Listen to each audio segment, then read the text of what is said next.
So hello guys, so in this part of this video we are going to see the approach to in which we will use the Robin-Karp algorithm, and we'll try to solve these questions. Okay, so I'll let's start from here. So what is Robin-Karp algorithm, right? So that we will see in this video. Okay, so this algorithm, Robin-Karp algorithm, is a concept of hashing technique. Okay, so where we can hash any string value to a numeric one, and for this purpose, right, we can use different hashing algorithm. Okay, so let's understand some values, right, and we'll try to find. So let's define our hash function as a sum of mapped value of all the character in the string, and the mapped value of any value is the value of the respective value. Okay, so that we will see how we will do that, right? So if the hash value of the needle matches with the hash value of the you can say any substring of haystack, right, but the substring is not equal to the needle, then we have some issue, right? That we will see that. Okay, so let's consider this example, and we'll try to understand this illustration, that is fine or not, right? So if I'll start, if we will take this is our hashtag, right, and this is our needle. Okay, so what we will do, we'll start from this index, right? Windows start will start from 0, and then we will go to the n-1 length, right? That is here, sorry, that is here we have n-1, that we will go here. Okay, and we'll check. So let's go from here. So first, if we'll check this uh, C C A characters with the D B A, right? So this is not matching, right? So what we will do, we'll move to the next one, right? So because we have started from the what character 0, and we have checked the hash of window, right? The first is C C A, right? So it is coming 3 3 plus 1 is equal to 7, it is coming, right? And hash matches the value is DBA. We check all the character by character. If any character is not matching, right, means that is a spurious hit we will get, and that is mismatch, we can say.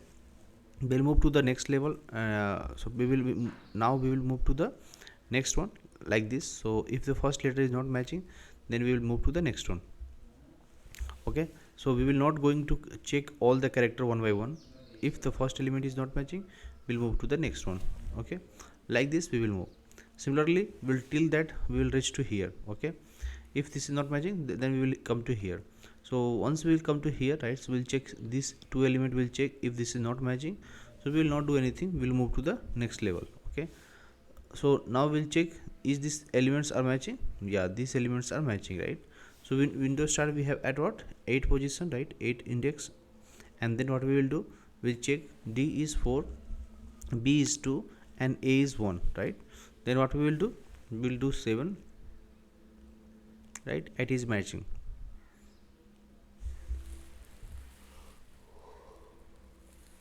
Sorry. So we have to return our Windows start index here. Okay, so now what you have seen till now is that our we have checked the characters by character only 5 times, and out of which 4 times we had a spurious hit, right?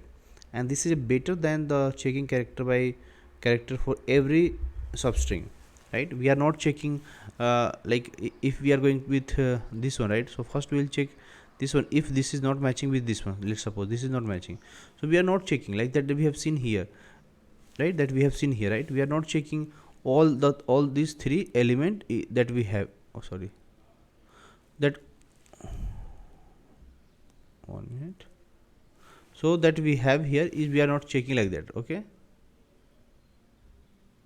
what we are doing, we are checking the first element. If the first element is not matching, then what we are doing, we are moving to the next level, right? We are moving to the next level. We are not checking all the substring, right? We are not checking all the substring character by character. We are moving to the next level, next index, right? So this is the better than the checking the character by character for every m substring, you can say. and still spurious hits one of the limitations, you can say that, right? We still have this limitation. So another approach that we can see, we can see the that why we are talking about that. See, another common encounter limitation is that, like, if we will calculate the hash or value of every m substring of hash string, then it is equivalent to the iterating each character of m substring, producing the same time complexity as a brute force approach, right? So what we will do, we can overcome both the limitation, process hit, and computing hash value again by using a concept that is called rolling hash, right? So how rolling hash is working, that we will see in this illustration, right? And we'll try to implement this one. Okay, let's suppose this is we have uh, data we have, and window size we are taking as a 5, right? TISAM, right? And then the first substring compute has, like, we will calculate its hash like this one. Okay, and with the position weight we have like this one. Now if we'll do the product, right, of this one, then we will get like this value. Okay, now if we'll do the compute, we'll get some value like this one. Okay, so next substring, if we'll check this to this, then what will happen, we have to multiply by 26 and we'll get our value like this. Okay, next we will add value of m, and that will come around this one. Okay, so in this way we can find our we will find our compute hash function, and for each hash we will have our value, and then we will get our value. So one by one we will check, then then we will multiply by 26, we will check the value. If that is coming, like, then we multiply, then subtract, and then we'll add the value c. So each time we'll have the substring hash value, right? And then if we'll reach to the last position, we'll similarly we'll find our, we'll multiply, subtract, and we'll add the value, we'll get our hash function, hash of dba. If this is both are equal, right, of this substring, then we will return our you can say window start value, that we have matched our value, and we will return our window start index, right? So in this approach, what we have to do, we will we are taking what stack value and needle. So let's assume that needle is m and hash stack is n. Then we will check, if n is less than m, then we will return -1. This is the base case, and some constant we will take like this, right? Like radix will do, mod will do, and max height will do, right? And we'll check if I is equal to 0 and I is less than m, right? And I plus plus we are doing, then what we will do, we'll check we'll multiply max weight into radix, right? And we'll do mod, so that we will get our max weight, you can say. And we'll find the hash value. So we'll create this function hash value here. Let's see. So in the hash value we have to pass what string, we have to pass radix, we have to pass mode, we have to pass, and length we have to pass of needle, right? Then what we will do, we will find the do answer into mode, and will return. So what is answer we will take initially 0, and this is a factor, right? And what we will do, we'll start from m minus 1 and we'll go to the last index to last character to you can say first character will go, right? And for each character we'll check char at I minus a, will do factor, like 26 will do or something, and then we'll have mod, we'll get some answer, and after the answer we'll do the fact, and we'll take the mod, we'll give our fact, right? And similarly we will find our what you can say answer into mod, right? And we will return this one. So this is our hash value, and we are returning our hash value here. And we will create our hash value of the needle, and similarly we'll create the hash value of the hashtag.